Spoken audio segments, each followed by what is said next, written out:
বাবা রে, এই গেলাম রে। বাবা রে, এই কে আছিস? আমাকে ধরে তো। হাই হাই হাই গিন্নি, এ কি করলে? হ্যাঁ, দাঁড়া দাঁড়া দাঁড়া দাঁড়া।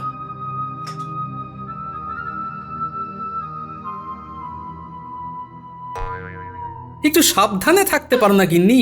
আমি তো তেল নিয়েই আসছিলাম। এখন কি করি বলো তো? রাজবৈদ্য এরকম শয্যাশায়ী হয়ে পড়ে আছেন। তোমাকে কার কাছে নিয়ে যাই এখন? তাও একটু কষ্ট করে হেঁটে হেঁটে চলো দেখি। উনি মুখেও যদি কিছু বড়ি দিয়ে দেন তাহলেও যদি কিছু লাভ হয়। চলো চলো চলো।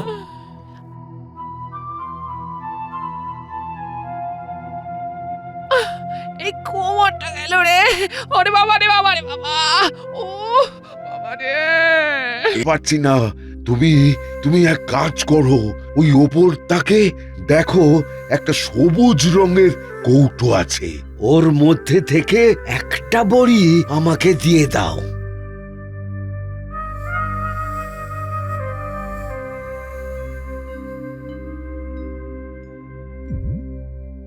আপনি আজ বাড়িতেই বিশ্রাম করুন রাজবৈদ্য। কটা দিন আপনার এখন রাজসভায় যাওয়ার দরকার নেই। হ্যাঁ গোপাল, মহারাজকে তুমি বরং বুঝিয়ে বলো এই পরিস্থিতির কথাটা। বেশ, আমি এখন আসি, কেমন?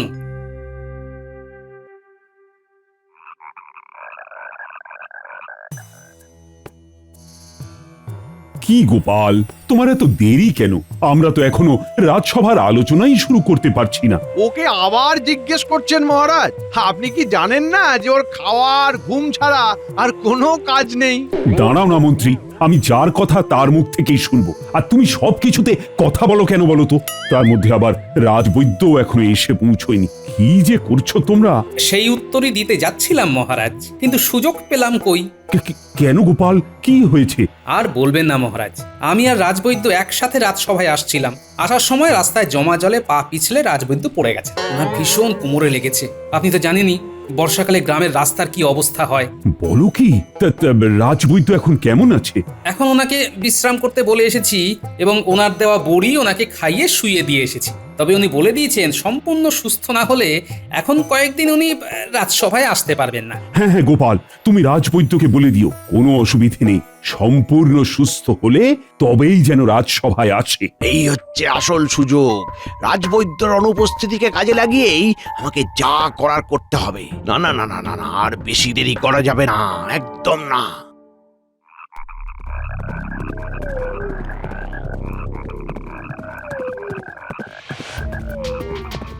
কি ব্যাপার কৃষ্ণনগরের মন্ত্রী, হঠাৎ এই মাঝরাতে জরুরি তলব? কি হয়েছে?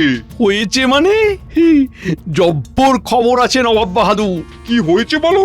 আসলে জাহাপনা, আমাদের রাজবৈদ্য হঠাৎ করে আছাড় খেয়ে শয্যাশায়ী। এখন উনি বেশ কয়েকদিন রাজসভায় আসতে পারবেন না। এর সাথে তোমার তড়িঘড়ি করে ছুটে আসার কি সম্পর্ক? আসলে ব্যাপারটা হলো, আপনি তো জানেনই যে কৃষ্ণনগরের রাজসিংহাসনের ওপরে আমার বরাবরের নজর। তাই এবার আমি আপনার সাহায্য নিতে এসেছি নবাব বাহাদুর। দেখুন নবাব বাহাদুর, আমি যদি কৃষ্ণনগরের রাজা হই তাহলে কৃষ্ণনগর থেকে আপনি যা খাজনা পান আমি তার দ্বিগুণ খাজনা আপনাকে দিতে পারি। তা তুমি মন্দ বলনি। কৃষ্ণনগর তোমার হাতে তুলে দিলে তাতে আমারও মুনাফা যথেষ্ট। আর আপনি তো আমাদের মা বাপ নবাব বাহাদুর, তাই আপনার কথাতে কৃষ্ণনগরও চলবে আর আপনি খাজনাও আরো বেশি পাবেন। তাহলে তো এই সুযোগটাকে আমাদের হাতছাড়া করলে চলবে না মন্ত্রী। নইলে কি আর রাতারাতি ঘোড়া ছুটিয়ে আপনার কাছে চলে আসি? বেশ বেশ বেশ, তাহলে আর দেরি করা নয়। উজির, কি বুঝছো? জাহাপনা, আমি যা বুঝছি তাতে আমাদের এখনই আলোচনা সেরে ফেলা দরকার। উজির, তুমি হবে বৈদ্যাদি বৈদ্য, বুঝলে? হ্যাঁ, নয় হ্যাঁ। দাঁড়াও, একটা জিনিস এনে দিচ্ছি।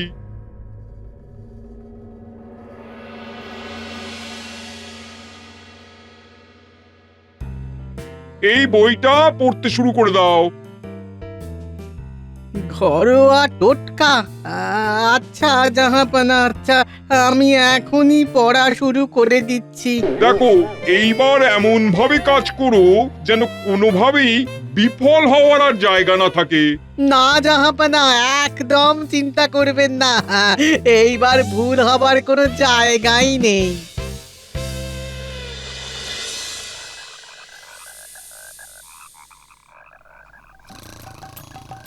বলি তুমি কি গো, হ্যাঁ? তোমায় কত করে বলি মাসকাবারি বাজারটা একেবারে করবে, না না, সেই তোমার কিপটেমি, হ্যাঁ? একটু একটু করে জিনিস আনবে, একটু একটু করে, আর হয়রানি পোহাতে হবে আমাকে, হ্যাঁ? কেন বলো তো, কি হলো আবার? দেখতে পাচ্ছ না, এই যে আমি মোচা ছাড়িয়েছি সকাল থেকে, মোচার ঘন্ট বানাবো বলে, তা বাড়িতে এক ফোঁটা তেল আছে, রান্নাটা কি দিয়ে হবে, হ্যাঁ? সে না হয় তেল আমি যেখান থেকে হোক এনে দিচ্ছি। বলি কোথা থেকে জোগাড় করে আনবে? বৃষ্টির জন্য একটাও মুদিখানা দোকান খোলেনি আজকে, তেলটা কি হাওয়া থেকে আসবে, হ্যাঁ? আহ, সকাল সকাল আর চিৎকার করে মাথাটা খেও না তো, দরকার পড়লে মোচা সেদ্ধই খাবো, বুঝেছে? হ্যাঁ হ্যাঁ হ্যাঁ, তাই খেয়েও, কিন্তু এই মোচা যে কেটে আমার হাতে আঠা হয়ে গেছে, সেটা কি করে ছাড়াবো তেল ছাড়া, হ্যাঁ? আহ, তুমি তো আমাকে জ্বালিয়ে খেলে দেখছি, একটু সাবান দিয়েও তো হাত ধুতে পারো নাকি? দেখতে পেরে তো সাবান দিয়েও যাচ্ছে, এবার কি আমি এরকম আঠা হাতে বসে থাকবো, হ্যাঁ? দাঁড়াও দেখছি কি ব্যবস্থা করা যায়, আর তুমি একটু বসো, আমি আসছি।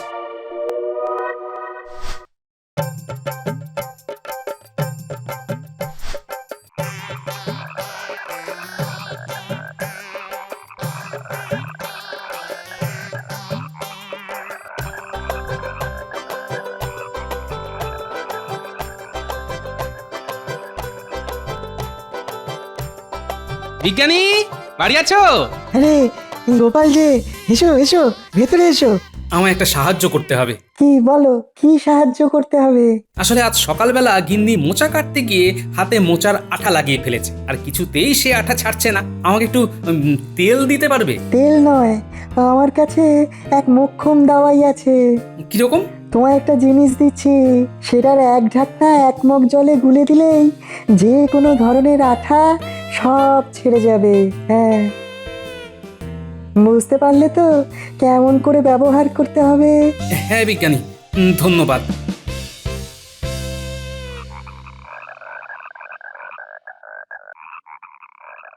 ওই গো গিন্নি, কোথায় গেলে? এদিকে এসো, তোমার জন্য মোক্ষম দাওয়াই নিয়ে এসেছি। ওই তেল নিয়ে এসেছো, হ্যাঁ? আরে না গিন্নি, এ তেলেরও বাপ। এক কাজ করো, এক মগ জল নিয়ে এসো দেখি। মা, এই জল নিয়ে এসে কি হবে, হ্যাঁ? আহা, সবকিছুতে এত প্রশ্ন করো কেন গিন্নি? যা বলছি নিয়ে এসো না।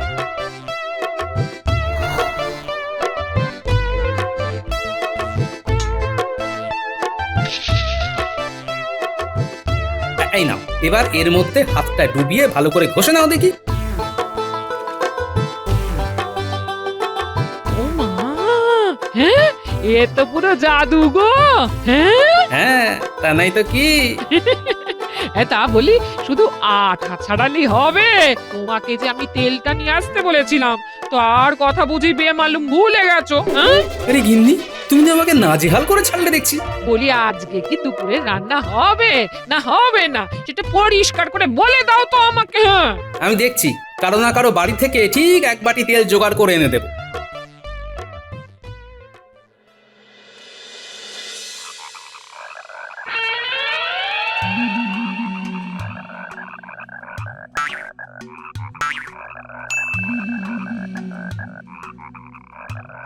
এই যে এদিকে শোনো, তুই তো মাঠে ঘাটে চাষ করিস, তোর নিশ্চয়ই খুব সর্দির ধাত। এই আবহাওয়ায় নিশ্চয়ই গলা খুশখুশ করছে। হ্যাঁ মানে আপনি কি করে জানলেন? আমি সব জানি। এক কাজ কর, আমাকে একটা মোহর দে, মধু আর তুলসী পাতা প্রতিদিন সকালে একটা করে খাবি। যা যা যা যা, তোর রোগ সেরে যাবে সব। কিন্তু আপনি কে? আমি হলাম বৈদাদি বৈদ্য, সকলের কল্যাণে কাজ করে থাকি। এখন এখানে 1 মাস থাকবো, কৃষ্ণনগরকে একেবারে নিরোগ করে চলে যাব। কিন্তু হঠাৎ এখানে কেন? কেন বুঝতে পারছিস না? এই গ্রামের আবহাওয়ার কি অবস্থা, এখানে তো কোনো মানুষই সুস্থ থাকতে পারবে না। সর্দি, কাশি, জ্বর, হাঁপানি এখানকার সবার নিত্য সঙ্গী। তোরা এক্ষুনি গিয়ে মহারাজের কাছে অভিযোগ জানা, তিনি গ্রামের মানুষদের স্বাস্থ্যের খেয়াল রাখেন না কেন?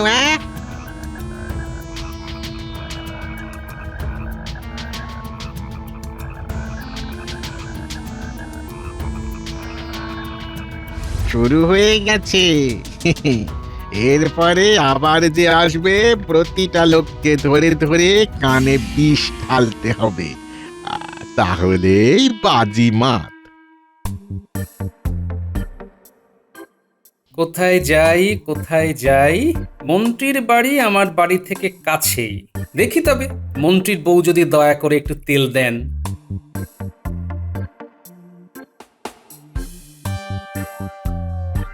একটু মোলায়েম করে বলতে হবে। মা ঠাকুরন, কি ব্যাপার গোপাল, তুমি হঠাৎ এখানে? আসলে মা ঠাকুরন, আমার গিন্নি একটু মোচা রাঁধতে চেয়েছে। এবার এই বৃষ্টিতে কোনো মুদিখানার দোকানও খোলা নেই কিনা, তাই আমায় যদি একটু দয়া করে তেল দেন তাহলে আজ বাড়িতে হাঁড়ি চাপতে পারে আর কি। দেখো গোপাল, আমার কর্তা ঠাকুরের সঙ্গে তোমার সম্পর্ক খুব একটা ভালো নয়, তাই আমি যদি তোমায় তেল দিয়ে সাহায্য করি উনি কিন্তু আমায় খুব বকাবকি করবেন, তাই আমি তোমায় কোনো সাহায্য করতে পারবো না গো। তুমি এখন এসো।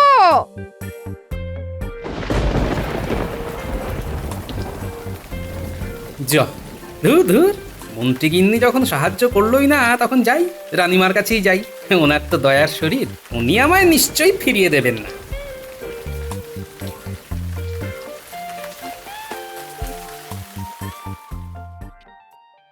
এই লোকটাকে নিয়ে আমি আর পারলাম না।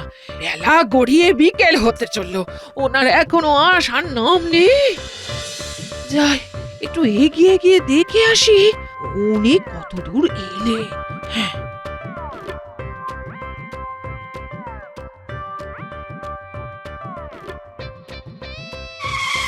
ওরে বাবা রে,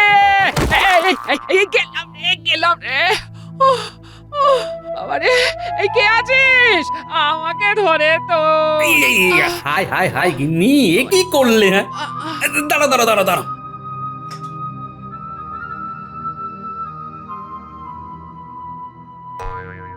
একটু সাবধানে থাকতে পারো না গিন্নি?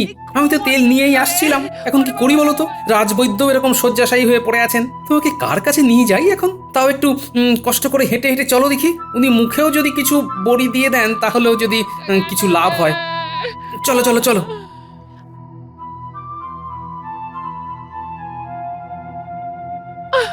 এই কোমরটা গেল রে। ওরে বাবা রে, বাবা রে বাবা। ও বাবা রে। এই হচ্ছে মোক্ষম সুযোগ, একে যদি বোকা বানাতে পারি তাহলেই আমার কাজ অর্ধেক শেষ। এই সুযোগ ছাড়া যাবে না। চলো চলো, ধীরে ধীরে চলো। বৈদ্য যদি কিছু একটা উপায় বাতলে দেন তাহলে হিললে হয়ে যাবে। বৈদ্যর কাছে যেতে হবে কেন রে? চুন হলুদ লাগা, চুন হলুদ। ওর চেয়ে মোক্ষম দাবাই আর কিছুতেই হবে না রে। কিন্তু আপনি কি? ওরে ওরে, আমি বৈদাদি বৈদ্য, এই রাজ্যের মঙ্গলার্থে 1 মাসের জন্য এখানে এসেছি। হ্যাঁ, তাই লাগাচ্ছি। তোদের মহারাজ কি জানে না যে বর্ষাকালে রাস্তাঘাটের অবস্থা কি হয়? তার জন্য উনি কি ব্যবস্থা দিয়েছেন? এক্ষুনি মহারাজের কাছে গিয়ে সেই অভিযোগ করে আয়। আর মুখ ফুটে কথা বলতে না পারলে মহারাজেরা কোনোদিনই রাজ্যবাসীর কথা ভাবে না রে। দে দে দে, 2টো মোহর দে দেখি। এই নে চুন হলুদ দে, এই নে।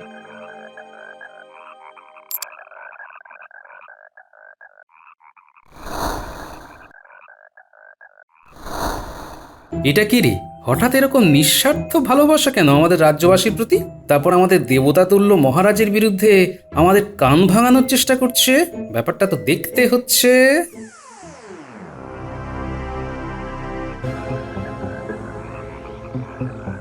আয় আয়, যাচ্ছিস কোথায়? এদিকে আয় আয় আয় আয়, এদিকে আয় দেখি। ও মা, কি রে, তোর কি চোখের নেবা হয়েছে নাকি রে? তোর চোখ তো পুরো হলুদ। কিন্তু গুরুদেব, আমি তো সম্পূর্ণ সুস্থ। কে কে বললো তোকে? কে বললো যে তুই সুস্থ? তুই কি আমার চেয়েও বেশি জানিস? তোর শরীর একদম নেবায় ভরে গেছে রে। আমি যা যা বলছি মন দিয়ে শোন। আপনি বলুন আমায় কি করতে হবে? দে দে দে দে, আমায় 2টো মোহর দে দে। আর শোন শোন, এই বাতাবি লেবুটা নিয়ে প্রতিদিন সকালবেলা খাবি। আর আর তুই কি জানিস তোর এরকম রোগ হঠাৎ করে ধরা পড়লো কেন? কেন? তোদের ঘাটের পুকুরগুলো কি অবস্থা দেখেছিস, কি রকম নোংরা? সেই জল খেলে নেবা হবে না তো আর কি হবে? মহারাজকে গিয়ে আজই অভিযোগ কর যে রাজ্যের খেয়াল যদি রাখতেই না পারেন, তাহলে আমরা এরকম মহারাজ চাই না। কিন্তু বাবা, পুকুর তো পরিষ্কার। তোরা প্রতিবাদ না করলে তোরাই অসুস্থ হয়ে মরবি, রাজার কিন্তু কিচ্ছু হবে না।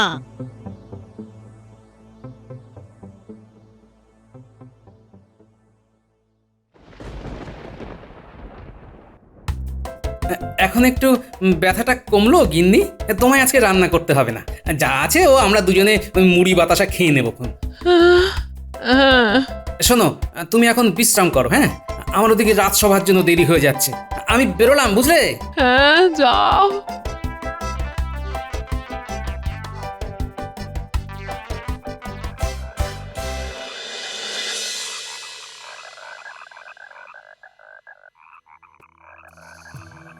মহারাজ, এভাবে কিভাবে চলবে বলুন তো? আপনি আমাদের স্বাস্থ্যের কথা একদম ভাবছেন না। হ্যাঁ মহারাজ, পুকুরের জলগুলো আর বিশুদ্ধ নেই, তাই আমারও চোখ খারাপ হয়ে গেছে। আপনি বলুন, এভাবে চলতে থাকলে আমরা কি করে ভালোভাবে বেঁচে থাকবো? হ্যাঁ মহারাজ, প্রতিটা পুকুরের ঘাট ঠিক মতো বাঁধানো নেই। আপনি রাজ্যের ঠিক মতো দেখভাল মোটেই করছেন না মহারাজ। আমরা এর বিচার চাই। কিন্তু হঠাৎ করে তোমরা একসাথে সবাই মিলে এত খাপ্পা হয়ে গেলে কেন? আমি তো সেটাই বুঝতে পারছি না। এইসব কথা আমাদের বৈদ্যাদি বৈদ্য বলেছেন, উনি আমাদের চোখ খুলে দিয়েছেন। এভাবে চলতে থাকলে আমরা এখানে থাকবো কিভাবে মহারাজ? খেলা জমে উঠেছে। ঠিক আছে, ঠিক আছে, তোমরা সবাই আমাকে একটা দিন সময় দাও। আমি দেখছি যত তাড়াতাড়ি সম্ভব তোমাদের সমস্যা কিভাবে দূর করতে পারি। কাল এই সময়ে রাজসভায় এসো তোমরা সবাই। কিছু বুঝতে পারছো গোপাল? হ্যাঁ মহারাজ, আমারও দেখা হয়েছিল এই বৈদ্যাদি বৈদ্যর সাথে। আমার গিন্নির পায়ে ব্যথার জন্য ওই বৈদ্যর কাছে নিয়ে যাওয়ার সময় আমার বাড়ির সামনেই এর দেখা পাই। চুন হলুদ লাগাতে বলল। যা বুঝলাম মহারাজ, এ তো শুধু ঘরোয়া টোটকা ছাড়া কিছুই দিচ্ছে না। আমি তো কিছুই বুঝতে পারছি না। কিন্তু মহারাজ, এই তো মনে হচ্ছে আপনার বিরুদ্ধে পুরো রাজ্যবাসীর মগজ ধোলাই করেছে। ওদের মুখ থেকে শুনে যা বুঝলাম। কিন্তু তারও তো একটা কারণ থাকবে। আচ্ছা, আমাকে একটু ভাবতে সময় দাও। কাল সকালে দেখছি কি ব্যবস্থা করা যায়। খেলা তো পুরো জমে উঠেছে। কি উজির? তাজা বলেছ মন্ত্রী। শুধু কাল সকালে নবাব বাহাদুরের কাছে এসে খেলাটা সাঙ্গ করলেই পুরোটা মিটে যাবে। হ্যাঁ হ্যাঁ, তাজা বলেছো। এতক্ষণ নিশ্চয়ই খেলা জমে উঠেছে। কাল সকালে কৃষ্ণনগরে গিয়ে একবারে জবনিকা পতন করব আমি। তখন কৃষ্ণনগর আমার হাতের মুঠোয়।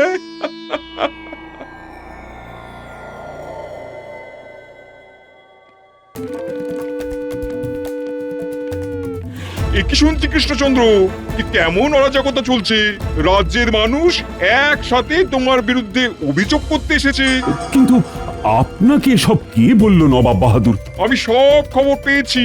তুমি গোটা রাজ্যের স্বাস্থ্য পরিবেশ সম্পর্কে কোনোই খেয়াল রাখছো না। তোমার বিরুদ্ধে আমার কাছে অভিযোগ এসেছে, তাই তোমার রাজত্ব আমি আজ কেড়ে নিতে এসেছি। কিন্তু কে অভিযোগ করেছে? বৈদ্যাদি বৈদ্যর কাছে আমি তোমার বিরুদ্ধে অভিযোগ পেয়েছি। উনি হলেন একজন ভণ্ড লোক। কি ভণ্ডলোক? একজন মানুষ যে বিনা স্বার্থে আমাদের রাজ্যকে নীরব করার উদ্দেশ্যে এসে সবাইকে উপকার করছে, আর তুমি তাকে কিনা বলছো যে সে ভণ্ড? তুমি তো নিজেও বললে যে তোমার গিন্নির উনি চিকিৎসা করেছেন। উপকার নেওয়ার পরে এরকম বেইমানি করতে লজ্জা লাগে না গোপাল? আর আমি যদি প্রমাণ করে দিতে পারি উনি একজন ভণ্ড। বেশ, তুমি যদি প্রমাণ করে দিতে পারো তাহলে তোমার রাজ্যের 5 বছরের খাজনা মুকুব। ঠিক আছে, কিন্তু আগে ওই ভণ্ডকেই রাজসভায় ডাকা হোক।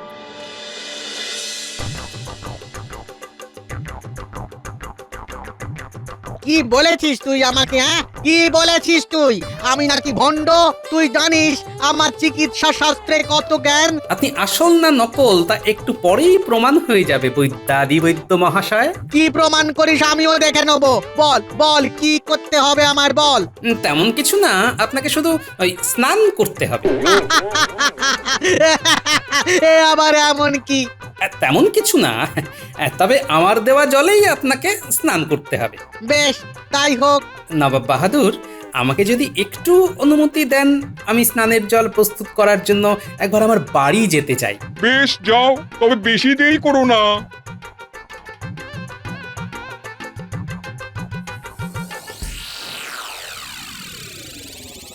নিন বৈদ্যমশাই, এবারে আপনি এই জল আপনার গায়ে মাথায় ঢালুন, স্নান করুন।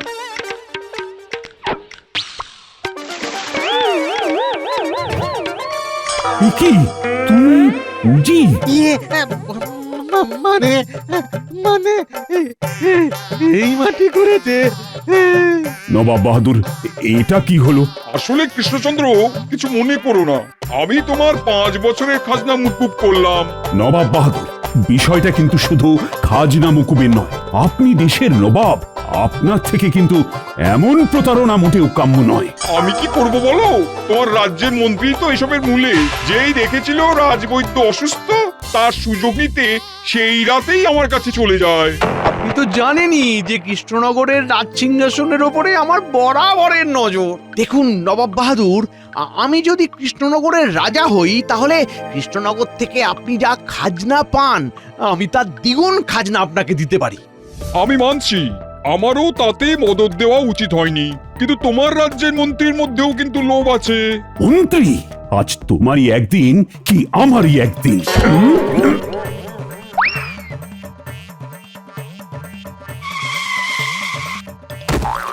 এটাই হচ্ছে ওর আসল শাস্তি। আমাকে তুমি ক্ষমা করে দিও কৃষ্ণচন্দ্র।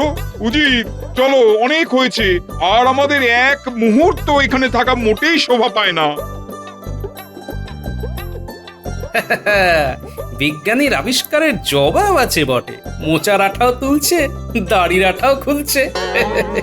তা গোপাল, তোমার এই বুদ্ধিটা কি করে মাথায় এলো? খুব সহজেই এলো মহারাজ, কারণ যেদিন প্রথম উজির ওরফে ওই ভণ্ড বৈদ্যাদি বৈদ্যকে দেখি, সেদিনই ও আমাকে দেখে বারবার গোঁপ ঠিক করছিল। তখনই বুঝেছিলাম এ ওর নকল গোঁপ।